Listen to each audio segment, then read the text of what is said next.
कल हमने जो डिस्कशन किया था वो सिलेबस के बारे में देख लिया था कि सिलेबस में आपके क्या क्या आता है। कल आपको 10 यूनिट बताई थी। 5 यूनिट जो थी, 5 यूनिट फर्स्ट पार्ट में थी, पार्ट 1 में थी, और 5 यूनिट ही आपकी पार्ट 2 में थी। नहीं, आप ऐसे भी कह सकते हो फर्स्ट बुक में 5 यूनिट पढ़नी है और सेकंड बुक में 5 यूनिट पढ़नी है। ठीक है जी। अब फर्स्ट पार्ट में जो पहली यूनिट है उसको देखते हैं हम। उस यूनिट में क्या है, आपके 4 टॉपिक हैं। 4 टॉपिकों में से पहला जो आपका चैप्टर है उस पहले चैप्टर के बारे में अध्ययन करेंगे। यानी यूनिट आपकी 1 है और चैप्टर पहला है electric charge and coulomb's law. पहला चैप्टर है आपका electric charge and coulomb's law. Hindi में कहते हैं इसे वैद्युत आवेश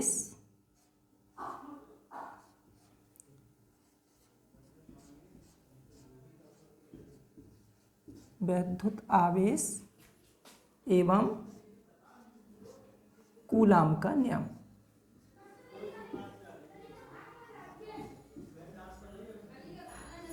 कूलाम का नियम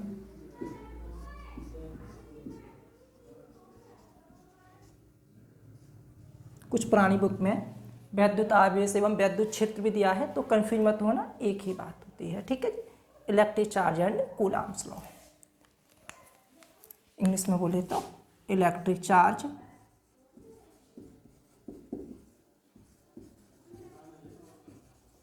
and coulomb's law.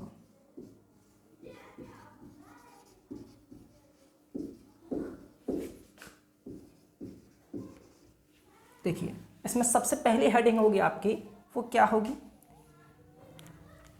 First head बनाते हैं हम, वैद्युत आवेश क्या होता है। पहले हम इसी को देखते हैं कि वैद्युत आवेश किसे कहते हैं, वैद्युत आवेश क्या होता है, इलेक्ट्रिक चार्ज क्या होता है। तो फर्स्ट हैंड डालना चाहो तो आप फर्स्ट हैंड बनाइए, वैद्युत आवेश।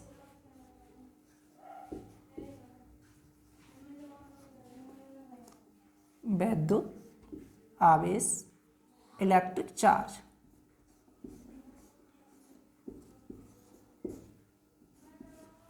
क्या कहते हैं इसको? Electric charge.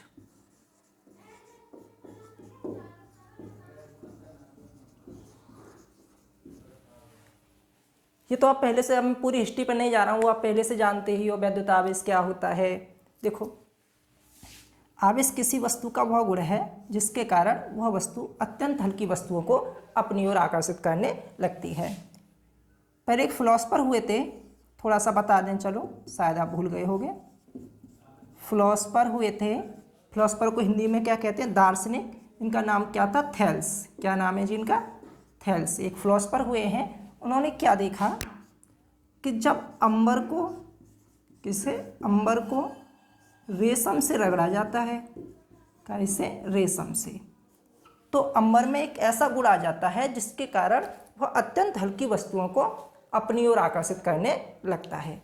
अंबर में एक ऐसी प्रॉपर्टी आ जाती है, एक ऐसा गुण आ जाता है जिसके कारण वह अत्यंत हल्की वस्तुओं को अपनी ओर आकर्षित करने लगता है। लेकिन ये बात काफ़ी पुरानी है, 2600 वर्ष पुरानी बात है, ये आप कहना चाहो 600 BC।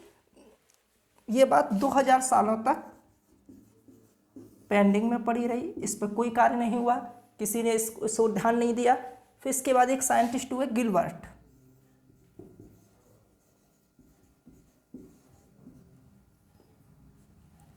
गिलबर्ट ने क्या देखा कि ये कोई ज़रूरी नहीं है कि थैल्स ही है, ऐसे तो बहुत सारे पदार्थ हैं। जैसे कांच को रेशम से रगड़ोगे, कांच भी हो सकता है, एबोनाइट है,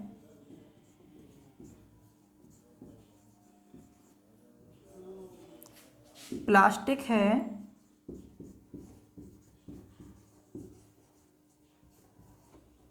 गंधक है,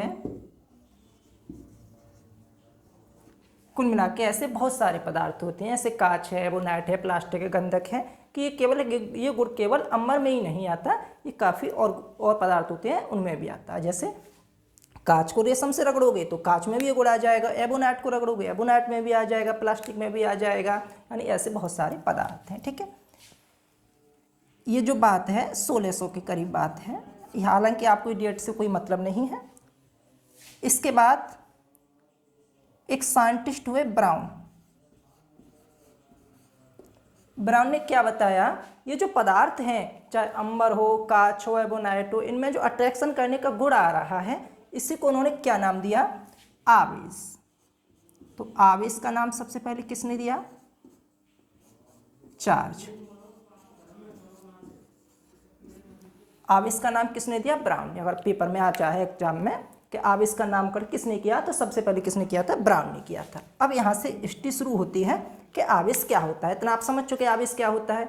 आवेश क्या होता है, जब दो पदार्थों को आपस में रख किया जाता है। जैसे मान लीजिए ये दो पदार्थ हैं, इन दोनों को रब किया, मैंने रगड़ा। ये भी बताएंगे, जरूर नहीं रगड़ के आवेश पैदा करने के और भी बहुत से साधन होते हैं। ये मारकर रब करने के बाद कागज के छोटे टुकड़ों को आकर्षित करता है, इसका मतलब ये आवेशित हो गया। और रब करने के बावजूद भी ये आवेश ये अपनी ओर आकर्षित नहीं कर रहा है, इसका मतलब ये आवेशित नहीं है। जैसे देखो, जब कांच की छड़ को कैसे रगड़ेंगे हम, रेशम से। देखते हैं सबसे पहले,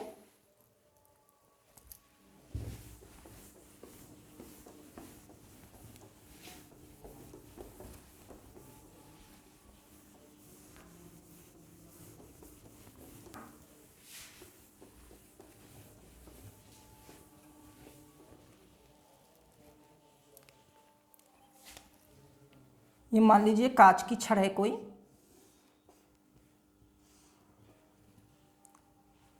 पीबी कहते कांच को, आपको पता होगा पीबी क्यों कहते हैं, क्योंकि केमिस्ट्री में इसका नाम होता है पॉलिब्डेनम होता है। ये कांच की छड़ है, हमने किसको इससे रब कराया, किससे, रेशम से। किससे रब कराया हमने इसे, रेशम से रब कराया। ये रेशम का टुकड़ा है, मान लीजिए कोई रेशम का टुकड़ा है। तो देखो, जब कांच की छड़ को रेशम से रब कराते हैं, रेशम से, जैसे मान लीजिए कांच की छड़ है और ये कोई कपड़ा हो, मान लीजिए इस तरह से, ये हमारा क्या है, रेशम है, तो इससे रब कराएंगे तो इस पर क्या आ जाएगा, पॉजिटिव आ जाएगा, और इस पर क्या आ जाएगा, नेगेटिव आ जाएगा। देखो, जब कांच की छड़ को रेशम से रब कराया जाता है, रगड़ा जाता है, तो इस पर पॉजिटिव आता है और इस पर क्या आता है, नेगेटिव आता है। लेकिन ये ध्यान रखना, ये जरूरी नहीं है कि कांच की छड़ पर पॉजिटिव भी आए, हो सकता है कभी नेगेटिव भी आ जाए। ये डिपेंड करता है कि कांच की छड़ को किससे रगड़ा गया है, डिपेंड करता है कि कांच की छड़ को किससे रगड़ा गया है। जैसे ये टेबल आपको याद नहीं करनी, लेकिन आपकी जानकारी के लिए बता देते हैं। जैसे सबसे पहले लिखते हैं हम बिल्ली की खाल।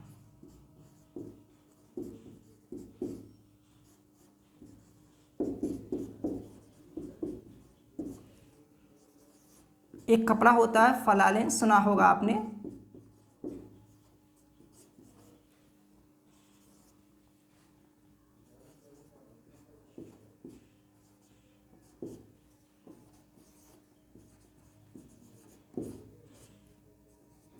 रेशम,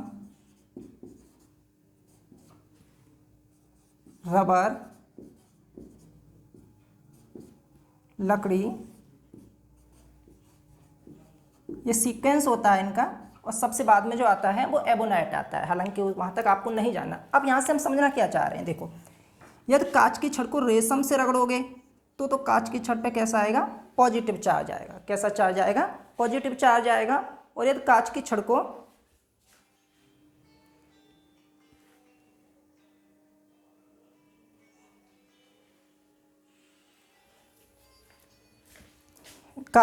रेशम से रगड़ोगे तो कैसा चार्ज आएगा, पॉजिटिव चार्ज आएगा। और यदि इसी कांच की छड़ को हमने काय से रगड़ दिया, ऊपर मान लीजिए खाल से रगड़ दिया, तो इस पर कैसा आएगा, नेगेटिव चार्ज आएगा।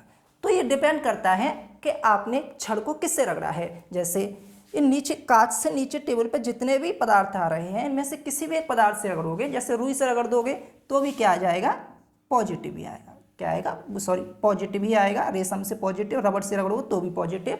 यानी नीचे के जो टेबल में पदार्थ है उनसे रगड़ने पे क्या आ जाएगा, पॉजिटिव आएगा, और ऊपर चाहे फलालेन से रगड़िए चाहे बिल्ली की खाल से रगड़िए, इस सब पे क्या आ जाएगा, नेगेटिव आ जाएगा। तो यहाँ से हम कहना क्या चाहते हैं कि हमेशा ये सत्य नहीं होगा कि कांच पर पॉजिटिव ही आएगा, ये डिपेंड करेगा कांच को किससे रगड़ा गया है। जैसे कांच को रेशम से रगड़ते हैं तो पॉजिटिव आता है, लेकिन कांच को खाल से रगड़ेंगे तो इस पर क्या आ जाएगा, नेगेटिव आ जाएगा। ठीक है, अब ऐसे एक एग्जाम्पल और है, कांच को रेशम से रगड़ें या एबोनाइट को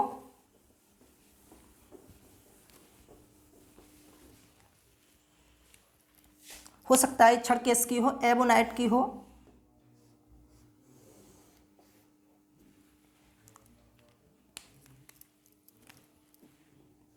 ये छड़ किसकी, मान लीजिए एबोनाइट की है।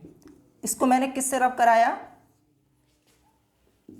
बिल्ली की खाल से रगड़ा हमने, तो ये ऐसा मत समझना कि ये मान लीजिए छड़ है तो इस पर पॉजिटिव आएगा, ऐसा नहीं होगा। अब इस पर क्या आ जाएगा, इस पर तो नेगेटिव आएगा और इस पर क्या आ जाएगा, पॉजिटिव आ जाएगा। इस पर क्या आ जाएगा, पॉजिटिव आएगा। यहाँ पर ये बात भी ध्यान रखना, जितना इस पर नेगेटिव होगा उतना ही इस पर पॉजिटिव होगा। ठीक है, ये आवेश संरक्षण का नियम बनेगा आगे जाके। तो कुल मिला के आपने क्या देखा कि वैद्युत आवेश क्या होता है, जब किसी पदार्थ को दूसरे पदार्थ से रगड़ा जाता है तो उस पदार्थ में अत्यंत हल्की वस्तुओं को अपनी ओर आकर्षित करने का गुण आ जाता है। इस आकर्षित करने के गुण को ही हम क्या बोलते हैं, वैद्युत आवेश कहते हैं। अर्थात आवेश किसी वस्तु का वह गुण है, आवेश किसी वस्तु का वह गुण है जिसके कारण वह वस्तु अत्यंत हल्की वस्तुओं को अपनी ओर आकर्षित, अट्रैक्टिव करने लगती है। ठीक है, आवेश क्या होते हैं, दो प्रकार के होते हैं, एक पॉजिटिव होगा एक नेगेटिव होगा। ये भी प्रैक्टिकल है, वैसे प्रयोगों के द्वारा पता पड़ाते, लेकिन वहाँ पर हम नहीं जाना चाह रहे। आवेश कितने प्रकार के होते हैं, आवेश दो प्रकार के होते हैं, पॉजिटिव और नेगेटिव। जब किसी एक पदार्थ को दूसरे पदार्थ से रगड़ा जाता है तो एक पदार्थ पे जितना पॉजिटिव आता है दूसरे पदार्थ पे उतना ही नेगेटिव आता है। इसी को हम क्या नाम दे देते, आवेश संरक्षण का नियम। क्या नाम दे देते, आवेश संरक्षण का नियम। तो दूसरी हेडिंग आपकी क्या बनेगी, इसके बाद देखते हैं। नंबर 1 तो आपका इलेक्ट्रिक चार्ज था, और जो नंबर दूसरी हेडिंग होगी वो क्या होगी आपकी, आवेश संरक्षण का नियम। नंबर 2 हेडिंग है जी, आवेश का संरक्षण।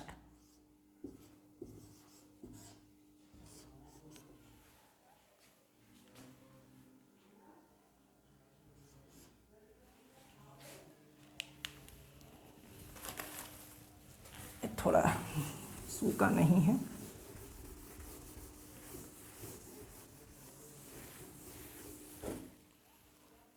हाँ दूसरी हेडिंग है आपकी ये आवेश संरक्षण। समझा देंगे, आपको भी थोड़ा बता भी दिया, वही है, कोई नया बात तो नहीं है उसमें। वैसे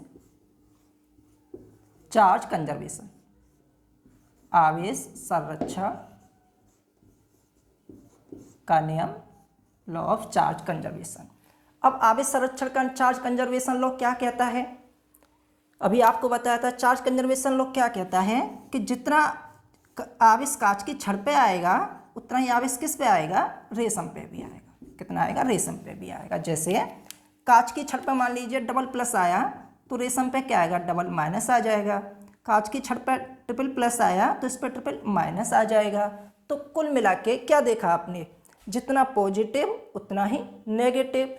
तो जब तक हमने इनको रब नहीं कराया था तो इन दोनों पूरे निकाय जो बना, इस निकाय पर कोई आवेश था, कुछ आवेश नहीं था, जीरो था।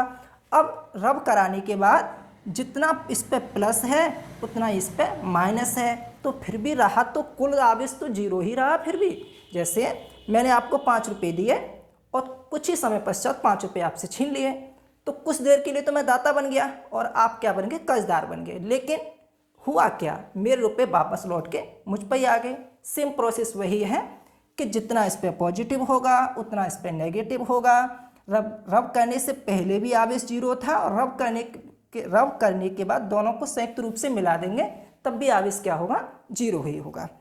तो आवेश संरक्षण का नियम क्या कहता, किसी निकाय का आवेश संरक्षित रहता है, अर्थात आवेश को न तो उत्पन्न किया जा सकता है, उत्पन्न थोड़ी नहीं कर रहे हैं। ट्रिपल प्लस का मतलब क्या है कि यहाँ से 3 इलेक्ट्रॉन यहाँ से निकल के इस पे रेशम पे आ गए हैं, यही तो मतलब, तभी तो दानदाता बनाइए।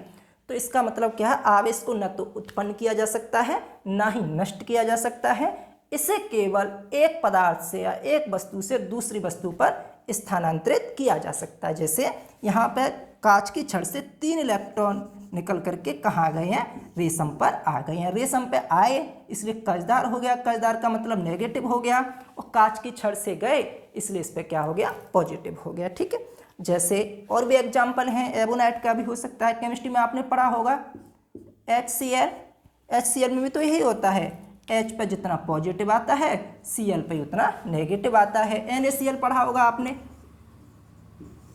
Na+Cl-, ये सब क्या आवेश संरक्षण के नियम को ही फॉलो करते हैं। ठीक है, नेक्स्ट वन लेते हैं एटमसिटी ऑफ चार्ज या इलेक्ट्रॉनिक थ्योरी ऑफ चार्ज। ये काफ़ी अच्छी हेडिंग है, तीसरे हेडिंग बनाते हैं एटमसिटी ऑफ चार्ज।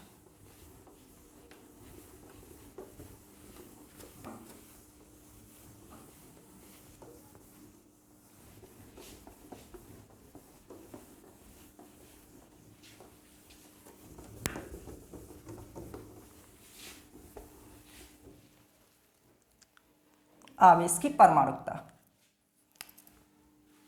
तीसरी हेडिंग है आपकी, हिंदी में लिखी देते हैं। चलो पहले आवेश की परमाणुकता या आवेश का इलेक्ट्रॉनिक सिद्धांत पहले सीख लीजिए। आवेश का इलेक्ट्रॉनिक सिद्धांत,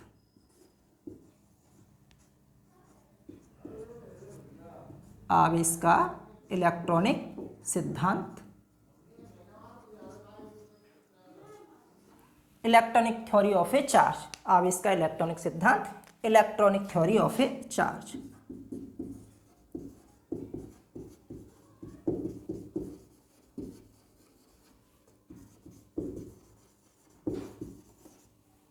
अब देखिए ये क्या कहता है, आवेश का इलेक्ट्रॉनिक सिद्धांत क्या कहता है, जरा समझिए। आपको पता है कोई पदार्थ हो, कोई वस्तु हो, प्रत्येक पदार्थ ब्रह्मांड में कोई पदार्थ ऐसा नहीं है जिसमें परमाणु ना हो। जैसे ये मार्कर है, ये भी परमाणु होंगे इसमें जरूर, पंखा है, कूलर है, कुछ भी होगा, आपका बोर्ड है, ईंट है, सब में क्या है, परमाणु होंगे। यानी ब्रह्मांड में उपस्थित प्रत्येक पदार्थ परमाणुओं से मिलकर बना है। तो सपोज एक हम परमाणु का स्ट्रक्चर ड्रॉ करते हैं। ये क्या है, सपोज एक परमाणु है, गोल तो बनेगा नहीं, खैर ये वैसे भी आप समझ जाना, समझने के लिए काफ़ी है। मान लीजिए कोई परमाणु है और इसमें बीच में क्या होगा, नाभिक होगा। और आपको पता है नाभिक में कौन कौन निवास करते, न्यूट्रॉन और प्रोटॉन निवास करते। Neutron has no charge, neutron पे तो कोई आवेश होता नहीं है, तो इसलिए नाभिक को क्या माना जाता है, पॉजिटिव माना जाता है। नाभिक को क्या माना जाता है, पॉजिटिव माना जाता है। और इसके चारों ओर सर्कुलर ऑर्बिट होती हैं, जो आपने केमिस्ट्री में पढ़ा होगा, K11 इनका नाम होता है। हम यहाँ पे ऑर्बिट को नाम देंगे, पहला ऑर्बिट, दूसरा ऑर्बिट, तीसरा ऑर्बिट। ठीक है, इस तरह से हम इसको नाम देंगे। सपोज ये पहला है, ये दूसरा है और ये तीसरा है। अब जरा समझो, आपने अब्बाउ नियम पढ़ा होगा, 1s2 2s2 2p6, ठीक है, 3s2 3p6, इस तरह से होता है अब्बाउ नियम। यानी जो इलेक्ट्रॉनों का विन्यास होता है वो उस क्रम में होता है, हालांकि हमें विन्यास से मतलब नहीं है, हमने माना। पहली ऑर्बिट में क्या है, 2 इलेक्ट्रॉन हैं, एक ये है और एक ये है, और 2 इलेक्ट्रॉन ही मान लीजिए यहाँ पर है, और एक इलेक्ट्रॉन क्या है, हालांकि इसमें 4 होंगे, लेकिन आप समझने के लिए मान लीजिए। अब ये देखो, इस इलेक्ट्रॉन का नाम दे दिया मैंने ए।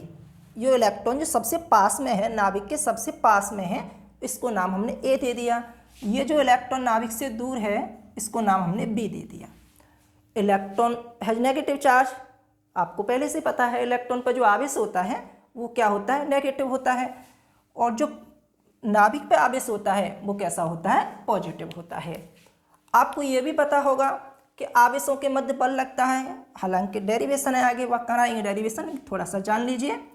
ये दोनों आवेश कैसे हैं, प्लस प्लस हैं, तो कैसा बल लगेगा, रिपल्सन लगेगा। यदि दोनों आवेश माइनस माइनस हैं तब भी क्या लगेगा, रिपल्सन लगेगा। लेकिन एक क्या है, प्लस है, और दूसरा क्या है, माइनस है, तो क्या होगा, अट्रैक्शन होगा। तो कैसा बल लगेगा, अट्रैक्शन बल लगेगा। अब जरा यहां से समझते हैं, ये पॉजिटिव है, ये कैसा है जी, पॉजिटिव है, और ये इलेक्ट्रॉन कैसा है, नेगेटिव है। ये प्लस इस माइनस को अपनी ओर खींचेगा और ये प्लस इस वाले इलेक्ट्रॉन या ये भी माइनस, दोनों को अपनी ओर खींचेगा। यानी ये नाभिक ए पे भी बल लगाएगा, ये नाभिक ए पे भी बल लगाएगा, और ये नाभिक कैसा, इस बी वाले इलेक्ट्रॉन पे भी बल लगाएगा, दोनों को अपनी ओर खींचेगा। लेकिन ये करीब है, और जब दो चुंबक मान ली जब दोनों चुंबक करीब होंगी तो बल ज़्यादा होगा, जब दोनों चुंबक एक दूसरे से दूर होंगी तो उनके मध्य आरोपित बल का मान कम होगा। सेम वही सिद्धांत यहाँ पर लागू होता है। इस पर जो बल लगेगा काफ़ी डेंस होगा, काफ़ी प्रबल होगा, और उस बल के कारण ये जो इलेक्ट्रॉन है ए, जो नाभिक के समीपवर्ती कक्षा में इलेक्ट्रॉन है, ये क्या रहेगा, बंधा रहेगा, ये अपनी ऑर्बिट को छोड़ के नहीं जा सकता। इसीलिए इसको क्या बोलते हैं, बाउंड इलेक्ट्रॉन। क्या बोलते हैं जी, बाउंड इलेक्ट्रॉन। हिंदी में बोलते हैं इसको बद्ध इलेक्ट्रॉन। क्या बोलते हैं, बद्ध इलेक्ट्रॉन। अब इसके विपरीत जो इलेक्ट्रॉन नाभिक से दूर है, ये बी वाला इलेक्ट्रॉन नाभिक से दूर है, इस इलेक्ट्रॉन पर बल तो लगेगा लेकिन नाम मात्र को लगेगा, इतना कम कि यदि हम इसे किसी बाहरी स्रोत से थोड़ी सी ऊर्जा दे दें तो ये इलेक्ट्रॉन क्या करेगा, परिक्रमण करने के लिए बाध्य न होकर के फ्री हो जाएगा, मुक्त हो जाएगा, फिर ये परिक्रमण नहीं करेगा।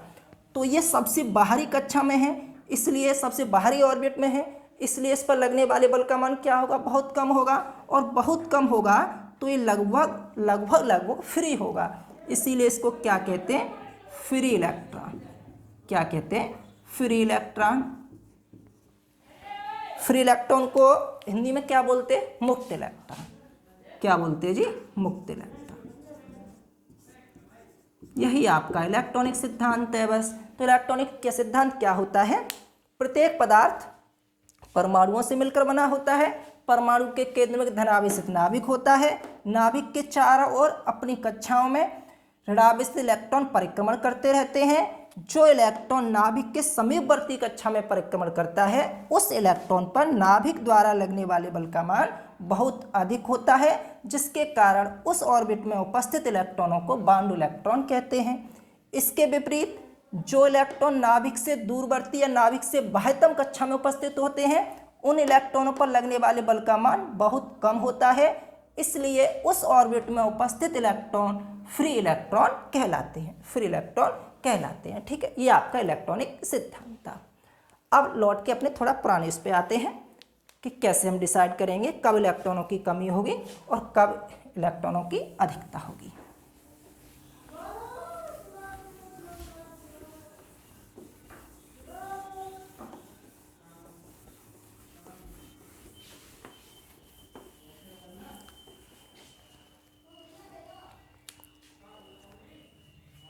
अब देखो आते हैं नेक्स्ट डालना चाहो तो नंबर 4 है एटमिसिटी ऑफ चार्ज, आवेश की परमाणुकता। एटमिसिटी ऑफ चार्ज, आवेश की परमाणुकता।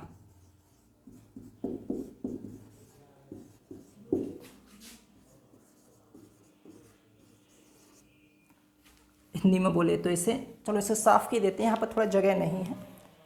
आवेश की परमाणुकता, एटमिसिटी ऑफ चार्ज।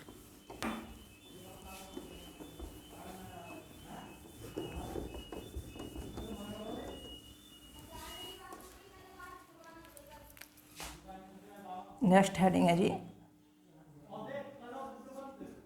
आवेश का क्वांटीकरण भी कहते हैं इसे, इस नाम से डाल लीजिए, आवेश का क्वांटीकरण, क्वांटिएशन ऑफ चार्ज।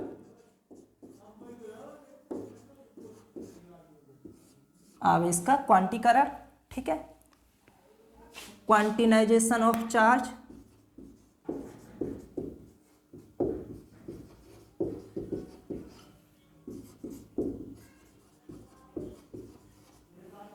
आवेश की परमाणुकता। अब जरा समझिए, जैसे थोड़ी देर पहले हमने क्या देखा कि जब कांच की छड़ को आपने रगड़ा था, किससे रगड़ा था, रेशम से रगड़ा था। ये क्या है, पीवी है, पॉलिब्डेनम। हमने इसको काय से रब कराया था, बिल्ली की खाल से रब कराया था। काय से, बिल्ली की खाल से रब कराया था। ये मान लीजिए कांच है आपका, ये आपकी कांच की छड़ है, और ये क्या है आपका रेशम है, रेशम का टुकड़ा है, रेशम का कपड़ा है। अब जब कांच की छड़ को रेशम से रब कराया जाता है तो आपने थोड़ी देर पहले क्या देखा था, जितना इस पर पॉजिटिव उतना इस पर नेगेटिव, डबल पॉजिटिव तो डबल नेगेटिव, ट्रिपल पॉजिटिव तो ट्रिपल नेगेटिव। चलो जितना भी हो 10,000 पॉजिटिव भी होंगे तो इस पर 10,000 नेगेटिव होंगे। ठीक है, अब यहाँ से एक पॉइंट समझते हैं हम, क्या कभी ऐसा हो सकता है कि इस पर 2 के बाद 3 ना करके 2.5 पॉजिटिव हो जाए? क्या ये संभव है कि इस पर 2 या तो 2 पॉजिटिव होंगे, 3 पॉजिटिव, 4, 10,000, 20,000? ऐसा नहीं हो सकता इस पर 2.5 पॉजिटिव, 3.5 पॉजिटिव, 3.25 पॉजिटिव? नहीं, कभी नहीं हो सकता, क्योंकि देखो इससे जो इलेक्ट्रॉन निकलेगा या तो कंप्लीट निकलेगा, और इस अगर उसको रब कराने पे इतनी ऊर्जा मिलती है कि बाहर निकल सकता तब तो निकलेगा।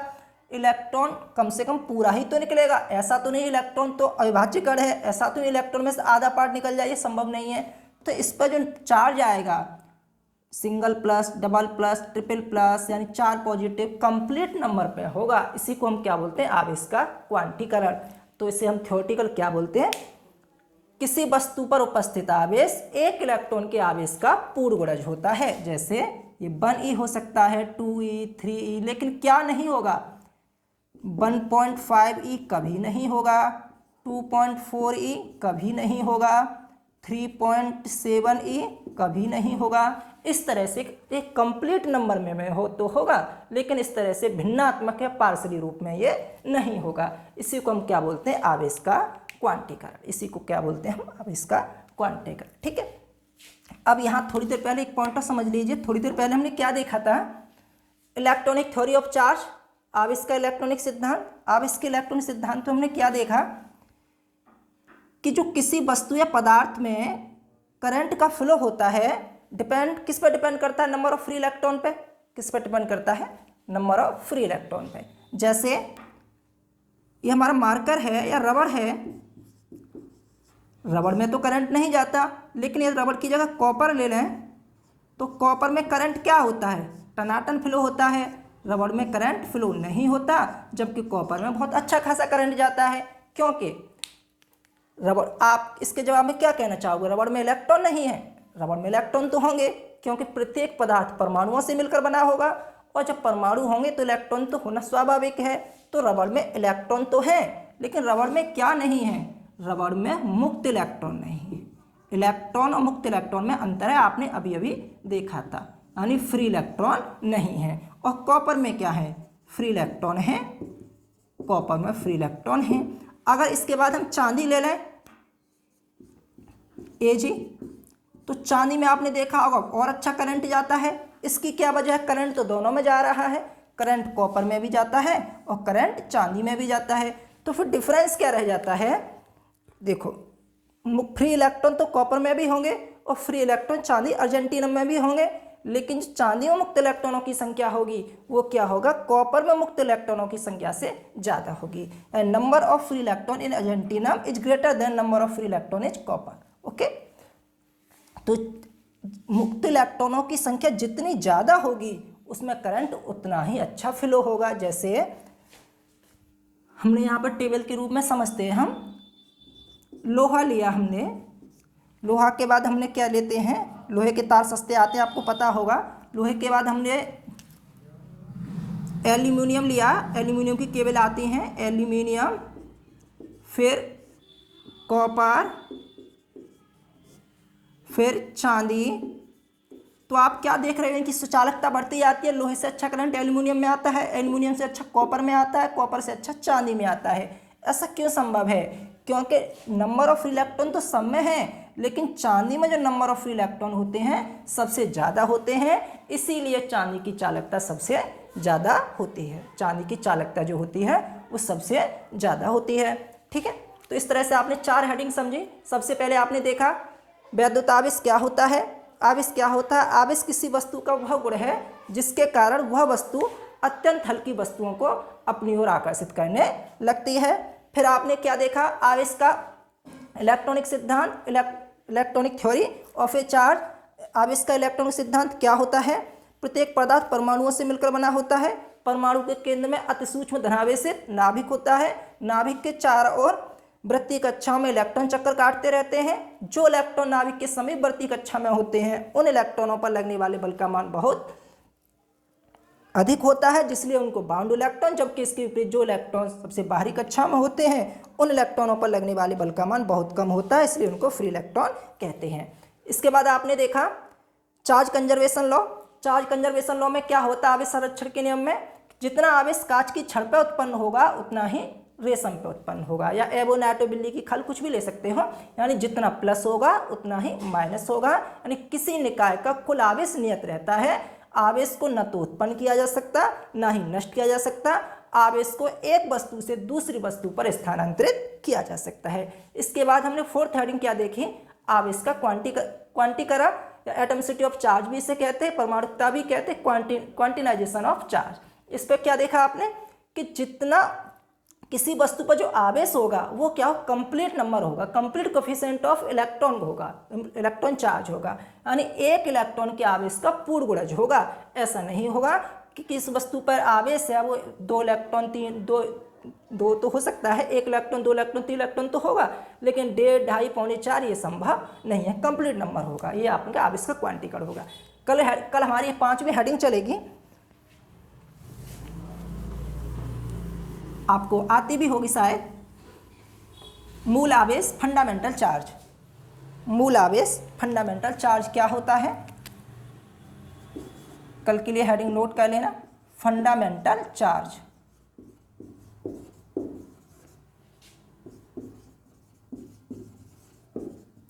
ठीक है, कल इसके बारे में बात करेंगे।